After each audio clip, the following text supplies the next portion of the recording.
All right, so Avalanche and Blues. Avalanche looking to clinch to go to the conference finals for the first time since 2002. I have a feeling they're going to be able to pull this off. St. Louis, although it's not been really like Husso's fault, since Bennington went down, that's tough. It's tough to lose your goaltender in the middle of a series like this. Colorado's been basically the second best team in the NHL the entire season. Now that my Panthers are eliminated, I guess you would say they're the best. But that's a different story. So, St. Louis is hanging on by a thread. I don't see it. In fact, to be honest with you, I have a feeling this one might get ugly early and quick. So, St. Louis has had a decent year, you know, but it's just like any other team, man. You make the playoffs, you've got these aspirations.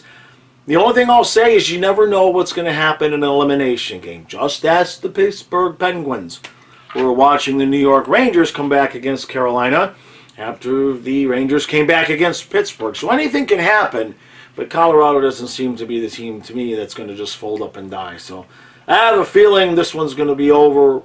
And, hey, look, it's been 20 years for Colorado. They're due.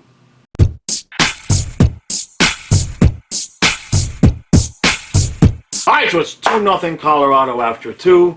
It would be 5 or 6-0 if it wasn't for Husso. He's really made some good saves. He's made some outstanding saves to keep St. Louis kind of in the game. But the way this is going, you can see the writing on the wall. Nathan MacKinnon with both goals. First goal goes off of a defender's stick. Second goal goes off a defender's body. I'm going to have to shave my head to throw the hat. Nathan MacKinnon. Just flying around the ice, scoring goals in the playoffs. Huh. Must be nice to have one of your stars just show up in the playoffs and score a bunch of goals when you need it. Can't relate.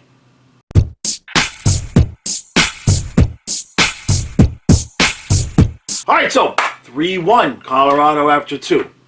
So Landeskog gets a goal. It's 3-0 Colorado, and they're just coming in waves. It looks like they're getting ready to blow this game wide open.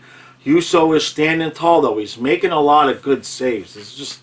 He is really keeping St. Louis in the game. And the next thing you know, Tarasenko puts one in the back of the net. It's 3-1, and suddenly the lights in St. Louis have come on. They look like a completely different team. Not that Colorado's not playing good. They're still playing pretty well. But St. Louis has all of a sudden discovered, oh, that's right, we might get eliminated tonight. So they've turned it on. And now Kemper's making some really nice saves. So it's going to be an interesting third period. I have a feeling Colorado is going to come out balls to the wall, full of energy to just get one and put this team behind them. I think if they can get one early, St. Louis is pretty much going to be done. But if the Blues get one, you know, stranger things have happened. We could end up in overtime or worse. So Colorado needs to finish this off. Winning that fourth one is always the hardest one to win. We are going to overtime! Holy crap! I'm just clapping for the game. I mean, it's 3-0. It's 3-0. And Colorado starts to kind of back off, and St. Louis gets one. And then they get another. And then with 4.5 minutes left, they tie the game at 3. Nathan MacKinnon says, not on my watch. Walks basically the entire St. Louis Blues teams. Scores on his own. Gets the hat trick, so we're throwing the hat. And then St. Louis says, yeah, not exactly. Not exactly. And Thomas gets his second of the game. And it's 4-4. We're headed for overtime. Now, we got to throw the hat. So, this is how we do the hat trick throw here. I've been doing these for 6 years now. The flash is on top of the camera. I'm still trying to get this hat on top of the flash so it hangs down. I haven't done it yet. Of course, there's not a lot of hat tricks as the Panther guy, but that's not the point. All right, Nathan MacKinnon, wouldn't that be something if I finally make this happen with a non-Panther game? You ready? Here we go. It did it. I don't believe it. 6 years it took me to do that, and it has to be when it's not the Panthers. I don't believe it. Colorado's winning this game.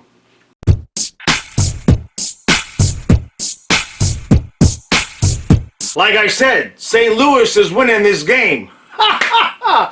Oh, man. What a beautiful, beautiful exhibition of hockey. That had everything. All right, well, I don't think it had a fight, but you get the point. I mean, that was the perfect game. It's 3-1. Colorado's at home. It's 3-0 like halfway through the second period, just about. This is done, right? You're not going to blow a 3-0 lead at home to clinch the series. Come on.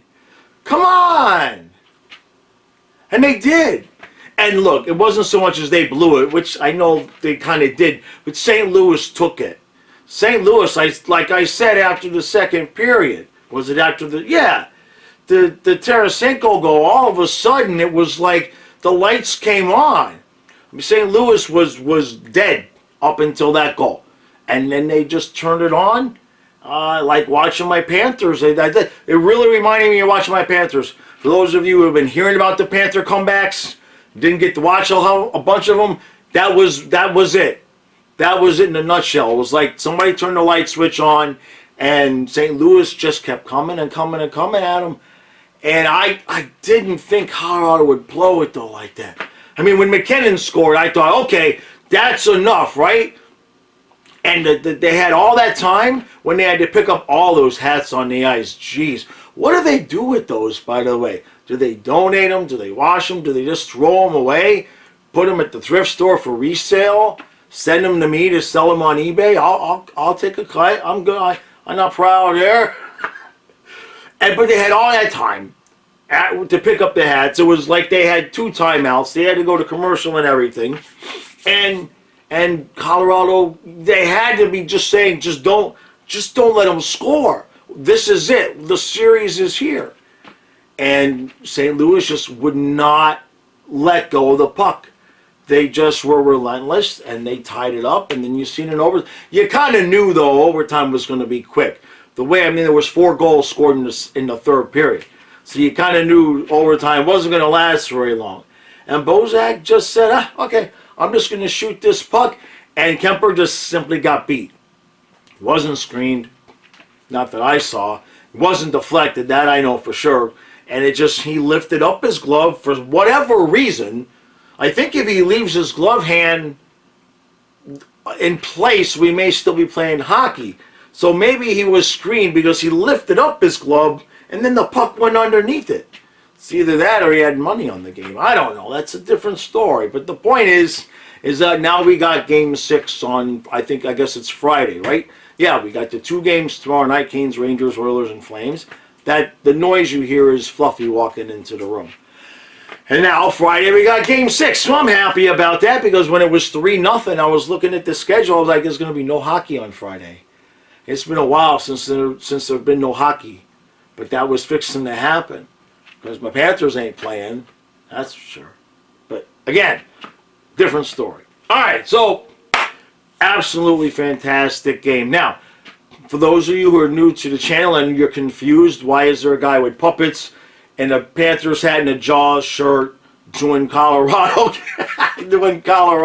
Western Conference games? I've been doing Florida Panthers videos this is my 7th season, but for 6 years. I don't know how it worked out, but it is.